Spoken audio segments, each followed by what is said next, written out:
Salut à tous, c'est Lunaris. Aujourd'hui, le test de la Royal Enfield 350 classique de 2022. Allez, c'est parti!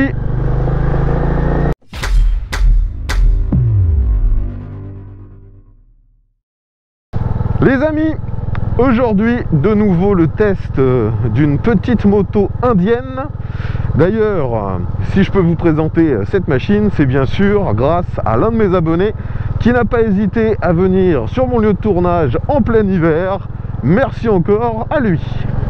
Si vous suivez mes tests régulièrement, il est probable que vous ayez déjà vu le test d'une moto quasi identique à celle-ci, la 350 Hunter. A savoir donc qu'actuellement dans la gamme Royal Enfield, les 350 sont les motos d'entrée de gamme et que cette motorisation est déclinée sur 4 motos différentes. Donc on a déjà la Hunter que j'ai déjà testée, qui est une machine vraiment néo-rétro. Ça reprend une esthétique globalement ancienne mais modernisée. Dans cette même gamme, il y a la Meteor, une moto plus dans la catégorie des cruisers. Et on a aussi la Bullet, qui elle est plutôt utilitaire, dirons-nous. Et la version vraiment rétro que j'ai aujourd'hui, donc la classique, qui reprend esthétiquement tous les codes des motos des années 60-70. D'ailleurs, vous pouvez voir que sur ma chaîne, j'avais également testé, il y a de ça maintenant plusieurs années, l'ancêtre de cette 350 classique, c'était la 500 classique. Esthétiquement, les deux motos sont du même gabarit, avec une esthétique très similaire. Et d'ailleurs, au niveau de la motorisation, même si la cylindrée est différente, on retrouve le même genre de moteur. Il s'agit toujours d'un monocylindre longue course à refroidissement par air, ce qui apporte vraiment une esthétique à l'ancienne avec les petites ailettes de refroidissement. Personnellement, j'adore.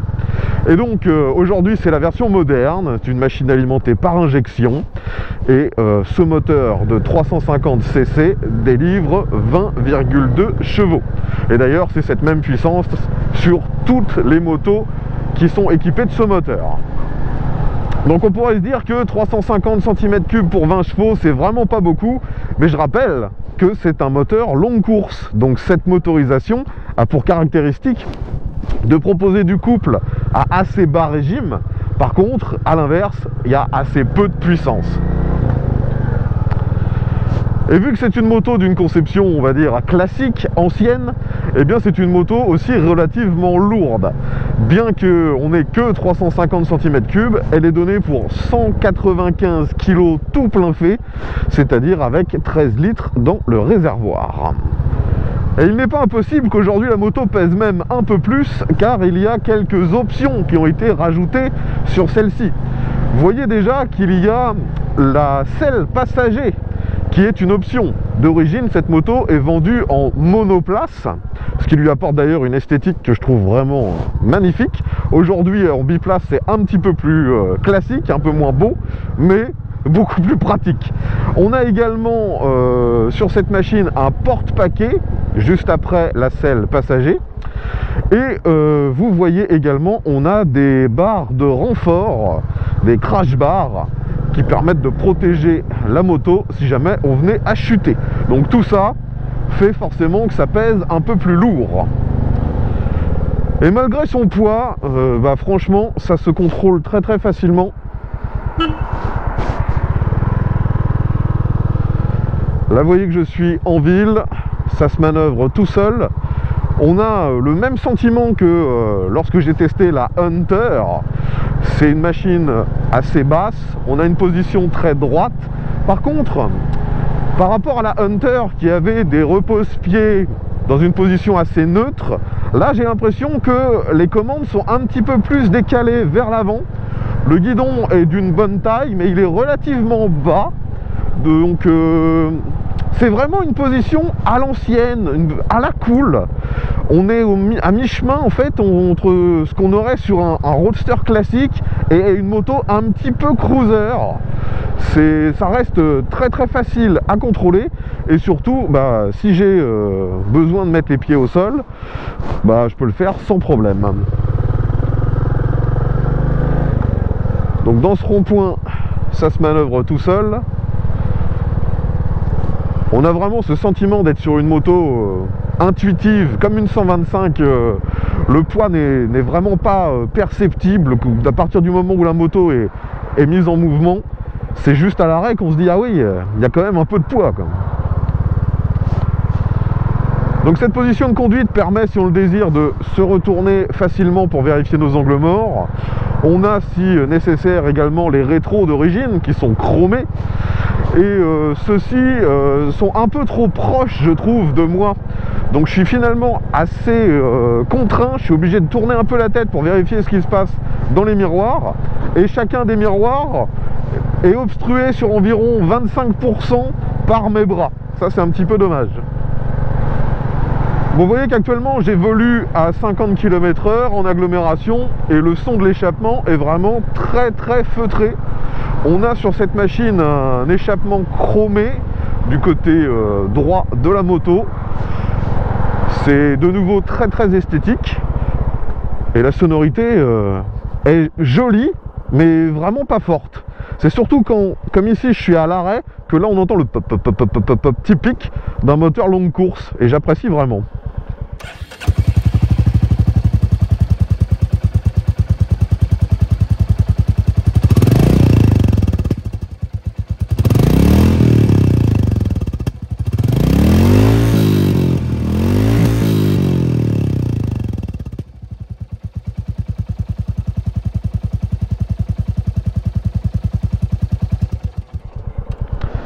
Allez, une première accélération avec cette machine. Donc ça reste un monocylindre, on passe les rapports assez fréquemment. Et il n'y a pas de contour sur cette machine. Quand on commence à prendre un petit peu de vitesse et des tours, la sonorité devient un peu plus rauque.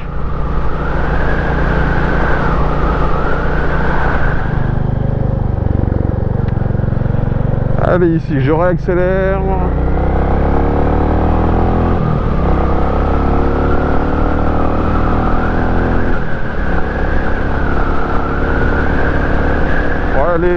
Les performances et la sensation, c'est quasiment la même chose, bien sûr, que sur la Hunter 350.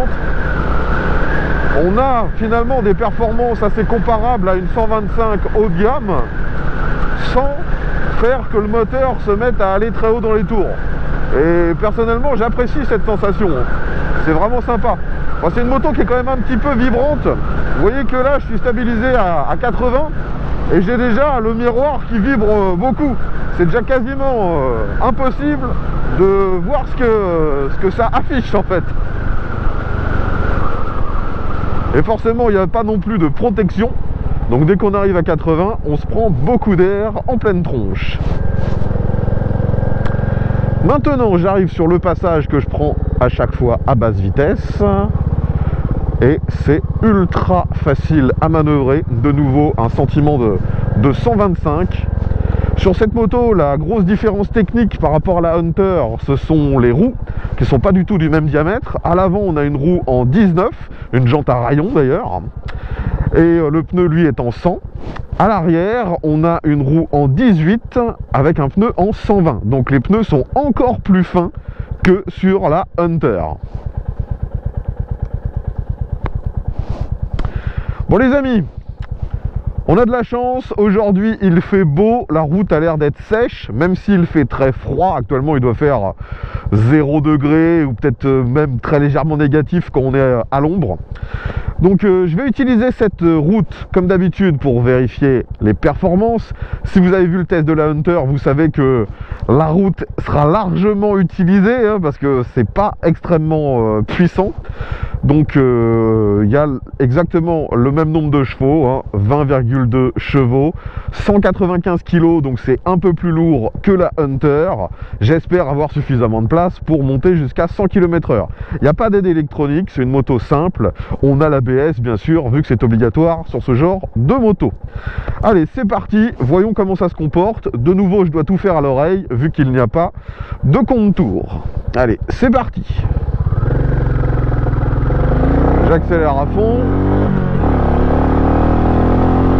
On arrive à 70, 80. Je passe la 3, 90, et je vais être obligé de ralentir. Donc je n'ai pas réussi à monter à 100 km/h. Je suis monté à un peu plus de 90. Donc de nouveau, hein, on retrouve le même problème que avec la Hunter. Hein. Avec la Hunter, j'avais réussi à prendre 100 km/h, mais elle est un petit peu plus légère. Là, avec le poids supplémentaire, plus les accessoires, plus mes grosses fesses, hein, moi je fais 100 kg, eh bien, elle a vraiment du mal, cette petite moto. Même si ça le fait, hein. C'est juste qu'en termes de perf, c'est vraiment très limité. Bon, maintenant, on va faire un demi-tour. Vous voyez que du haut de mon 1m70, j'ai exactement la même position que sur la Hunter, c'est-à-dire les deux pieds quasi à plat. Je suis juste un peu gêné du côté droit parce qu'il y a forcément l'échappement, donc ça m'écarte un peu plus la jambe. Je signale et je tourne à fond. Donc vous voyez déjà que l'angle de braquage est vraiment énorme. Voyons où est-ce que ça nous mène. Ouais, et bien comme avec la Hunter, on a un angle exceptionnel, ça tourne quasiment sur soi-même. On arrive, vous voyez, je suis à peine au milieu de la route, hein. C'est vraiment super bon. Donc, comme la dernière fois avec la Hunter, je vais reculer afin d'utiliser le maximum de l'espace disponible afin de faire de nouveau une accélération. Et ensuite, ben, on va tester le freinage. Allez, c'est reparti. Let's go.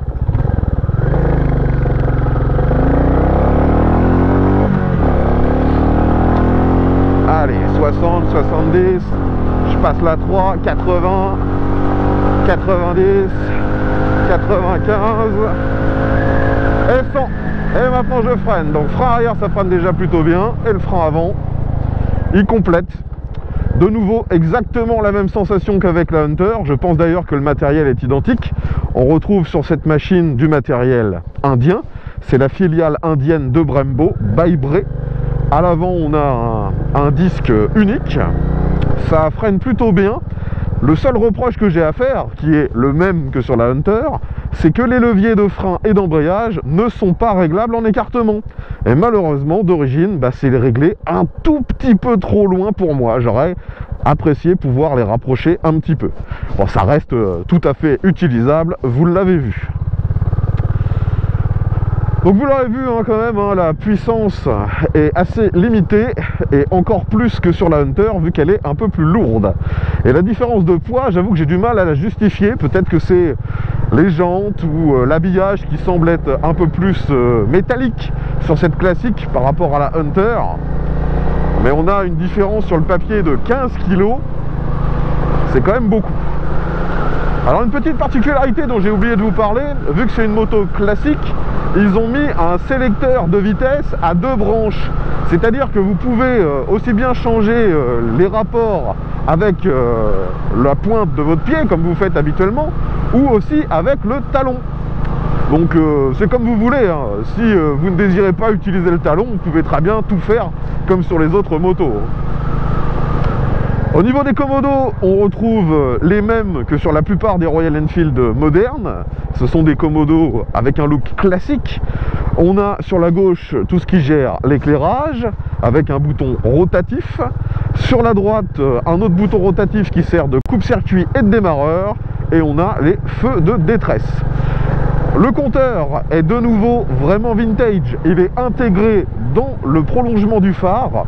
Celui-ci nous donne la vitesse, il est d'ailleurs gradué aussi bien en km/h qu'en miles. En dessous, on a un tout petit écran à cristaux liquides monochrome qui lui nous donne la jauge de carburant, l'odomètre, les tripes et c'est à peu près tout. On n'a pas de témoin de rapport engagé ou de conso instantanée ou moyenne sur cette classique.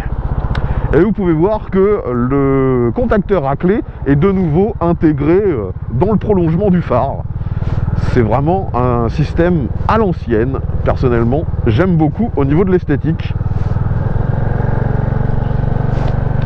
Bon les amis, vous connaissez mon parcours. Nous voilà de nouveau en agglomération. Et la plupart du temps, je roule quand même à assez faible régime. Je ne sais pas à combien exactement vu qu'il n'y a pas de contour. Mais je me retrouve assez vite en 4, même dans des zones limitées à 50. Là, j'ai même essayé de mettre la 5 Et la 5 à 50, ça passe. Je sens que je suis à la limite du sous-régime. Je vais me remettre en 4e, 3e, 2e. La boîte de vitesse fonctionne très bien, hein. Franchement, il n'y a rien à dire. C'est une boîte 5. Ici, je réaccélère tranquillement. Ça reste un monocylindre, donc faut pas essayer non plus de trop jouer avec la souplesse de celui-ci. On essaie toujours d'être au bon régime pour avoir une bonne reprise efficace. Mais vu que c'est un moteur longue course, déjà à partir de, j'allais dire 2-3 000 tours, du moins je suppose, vu que j'ai pas de compte tours, hein, ça a l'air de reprendre correctement.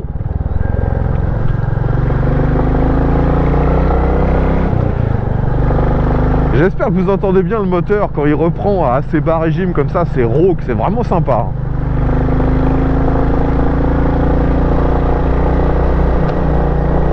D'ailleurs ici, je sors de l'agglomération, je suis en côte à 50, je suis en 3e, j'accélère à fond. Ouais, 60, 65, 70. Alors vous m'entendrez souvent sur cette gamme de machines comparer cela à une 125, hein, tout simplement car en termes de performance, c'est quand même assez proche. Ce que j'apprécie de nouveau beaucoup avec ces 350, c'est qu'on a quand même beaucoup plus de couple. Ça reprend très bien. Maintenant, me voilà sur un Dodane et c'est assez raide. Là, je vais en prendre un deuxième, donc je vais arriver à environ 30 km/h. Ouais, je suis stabilisé. Ouais, c'est correct, c'est correct. C'est pas trop mou, c'est pas trop ferme non plus. Je vais essayer de prendre ça un tout petit peu plus vite pour corriger, pour confirmer, pardon. Ouais, c'est correct. De nouveau pour l'esthétique, vous voyez qu'à l'avant, la fourche est un peu carénée. On la voit pas beaucoup, elle est dissimulée. C'est une fourche classique, hein, et elle n'est pas réglable. À l'arrière, on retrouve un amortisseur de chaque côté. Ils sont chromés également et on peut uniquement les régler en précharge. Nous voilà maintenant dans une succession de virages. Je dois rester méfiant, même s'il fait beau et si on est à l'ombre, il peut y avoir de la glace à certains endroits. Alors, voyons quand même comment ça se comporte. Bon, c'est pas un moteur sport, hein. Ça s'utilise pas forcément à très haut régime. Les freins sont suffisants. La moto plutôt vive. Même s'il est vrai, je ne retrouve pas forcément la manœuvrabilité, l'ultra facilité que je pouvais avoir avec la Hunter. Ça vient très certainement la différence de pneus, enfin de roues. Sur la Hunter, c'est du 17 pouces, donc c'est plus vif, plus moderne. Là, c'est un peu plus à l'ancienne. Bon, ça n'empêche que la moto se contrôle quand même très bien, hein. Mais c'est un peu moins joueur, c'est un roulage plus pépère, dirons-nous. Allez, ici on se penche tranquillement, prise d'info impeccable, et on va essayer de dépasser cette voiture. Vous voyez que, heureusement que c'est pas une voiture qui accélère très fort, sinon j'aurais vraiment eu des difficultés pour la dépasser. On remonte rapidement à 90-100, mais comparé à plein d'autres motos, c'est quand même pas fulgurant, il faut l'avouer, hein. Maintenant, nous arrivons sur l'autoroute. C'est toujours un peu compliqué avec ce genre de motorisation ici. Néanmoins, voyons comment ça va se passer. Donc, il n'y a pas grand monde. J'accélère à fond. J'arrive à 80, 90. Allez, ça continue de grimper. Donc ici, c'est en montée. Je prends encore un peu de vitesse. Je suis à 95. Ouais, ça a du mal. Je frôle les 100 km/h.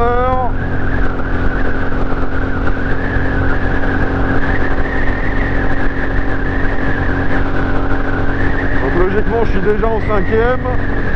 Ah non, j'étais qu'en 4. Donc là, je viens de passer la 5. 110. Là, ça descend. Je suis à fond sur l'accélérateur. 115.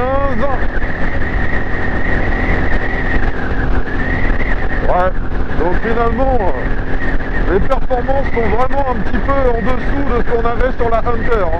Je pense vraiment que le poids supplémentaire handicape un petit peu ce moteur.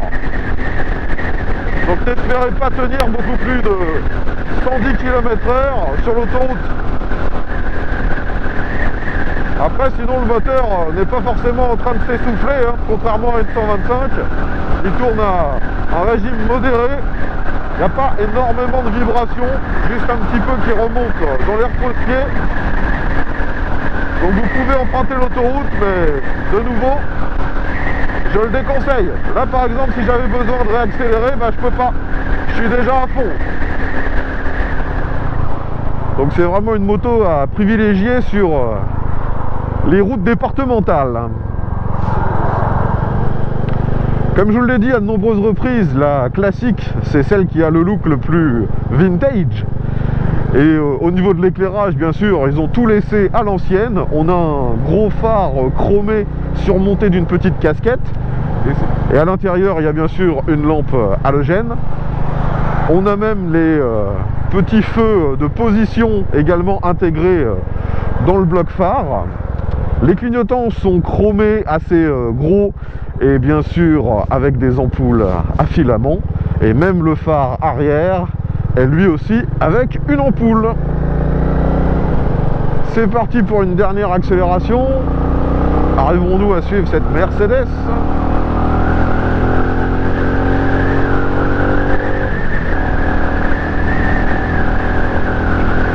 Bon, on la suit, mais la rattraper est juste impossible. Allez, un petit dernier freinage. Frein arrière, ça freine déjà bien. Frein avant, ça complète. Franchement, on se sent plutôt bien sur cette moto. On se sent pas en difficulté. Le seul moment où on se dit que c'est pas top, c'est vraiment quand on a besoin de puissance. Sinon, pour le reste, la moto est quand même assez homogène. De nouveau, c'est un sentiment très très proche à ce que j'avais ressenti lors du test de sa sœur, la Hunter 350. Maintenant, parlons des aspects pratiques sur cette classique. Donc, d'origine, comme je vous l'ai dit, il n'y a qu'une seule selle. Donc, n'espérez pas avoir des rangements sous les selles, il n'y a rien du tout. Vous avez un petit rangement sur le côté qui s'ouvre, mais c'est plus en fait un accès vers des relais que réellement un rangement. Et de l'autre côté, ça s'ouvre également, mais vous pouvez y mettre peut-être un gilet jaune, mais rien de plus. Hein. C'est extrêmement limité en termes de rangement. Si vous souhaitez rouler avec un passager, il faudra obligatoirement prendre la selle passager qui est une option. Et vous pouvez également prendre le petit porte-paquet qui peut servir aussi de poignée pour le passager. D'ailleurs, j'avais oublié de préciser qu'aujourd'hui, ce sont les selles confort. Hein. Ce ne sont pas les selles vraiment de base. Logiquement, on est sur un niveau de finition plus élevé que ce qu'il y a d'origine. La consommation sur ce modèle est identique bien sûr aux autres motos de cette gamme. Donc ce moteur consomme selon le constructeur 2,6 litres au 100. Le propriétaire me dit tourner en moyenne un peu en dessous des 3 litres au 100. Donc de nouveau, c'est un moteur qui en termes de consommation est à peu près au niveau de ce que vous auriez avec une 125. Donc finalement, sur cette machine, comme je l'ai dit à plusieurs reprises, et ça c'est quelque chose qui est commun à l'ensemble des motos équipées de ce 350 cm3, les performances sont globalement équivalentes à une 125 haut de gamme. Donc pourquoi s'embêter à passer le permis pour acheter ce genre de machine? Bah, tout simplement parce que on a quand même un agrément de conduite qui est supérieur à ce qu'on aurait sur une 125. Et pour quelqu'un qui voudrait utiliser une moto de manière un peu utilitaire au quotidien, et en plus combiner ça avec une moto vraiment stylée, un look vraiment rétro, eh bien il n'y a pas énormément de choix par rapport à cette Royal Enfield 350, même s'il est vrai, dans très peu de temps, Honda proposera une alternative avec la GB 350, qui elle aussi aura un moteur qui développe une vingtaine de chevaux. Actuellement, cette gamme 350 est vraiment peu chère, dirons-nous. La moins chère étant la Hunter, qui se négocie à 4600 et quelque chose. Aujourd'hui, la finition classique est plus onéreuse. Elle est à 5300 €. Et je crois même que ça peut monter jusqu'à 5500 € en fonction de la peinture. Il y a différentes finitions proposées, différents coloris. Il y en a d'ailleurs pas mal. C'est une des forces de Royal Enfield. La finition la plus chère étant celle où la moto est quasi intégralement chromée. Donc si votre but c'est vraiment d'avoir une machine tranquille, de balade, vraiment jolie et en même temps facile à utiliser, qui consomme assez peu, bah, je peux parfaitement comprendre le choix de cette classique. Et je le redis, hein, si vous aimez ce genre de moto, mais si vous voulez un truc un tout petit peu plus moderne, bah, y a la Hunter qui est moins chère et un petit peu plus dynamique dans son comportement grâce à ses jantes en 17 pouces. Et je ne peux pas comparer vraiment cette moto à la Royal Enfield 450 Guerilla parce que le moteur n'est pas du tout équivalent. La Guerilla fait plus du double de puissance et donc si vous cherchez de la puissance, oubliez les 350 et allez plutôt vers les 450 qui sont plus modernes, plus puissantes. Après, en termes de fiabilité, j'ai pas entendu de vrais problèmes sur ces 350. Si vous avez des infos à nous partager, n'hésitez pas, l'espace commentaire est là pour ça. Je rappelle par contre que les Royal Enfield sont actuellement garantis 3 ans.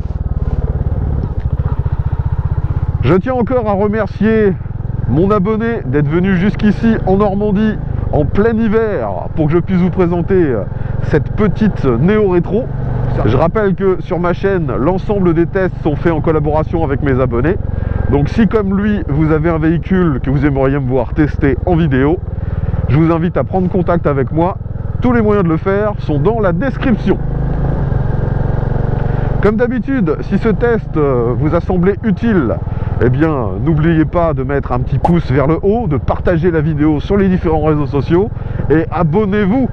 Vous êtes encore près de 70% à consulter mes vidéos régulièrement sans vous abonner. Rejoignez la communauté, ça me fera plaisir et comme ça vous serez informés dès la publication du prochain test. Je vous dis à bientôt et bien à tous.